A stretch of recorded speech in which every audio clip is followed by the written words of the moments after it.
সারাদিন আমি সংসারে যত কাজই করি তার মধ্যে সবচাইতে প্রিয় কাজ হলো রান্না করা। রান্না করতে আমি ভীষণ ভালোবাসি। একমাত্র রান্নাটাই আমি খুবই মনোযোগ এবং যত্ন সহকারে করি।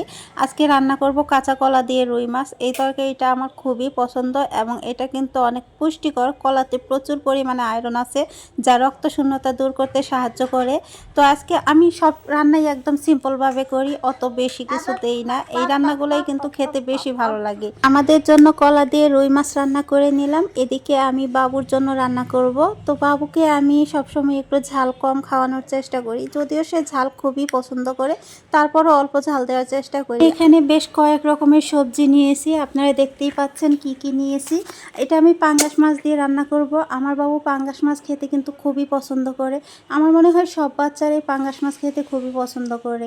তো পাঙ্গাস মাছ কিন্তু বাচ্চাদের শরীরের জন্য অনেক বেশি উপকারী। আলহামদুলিল্লাহ আমার দুটো বাচ্চাই পাঙ্গাস মাছ খেতে ভীষণ ভালোবাসে।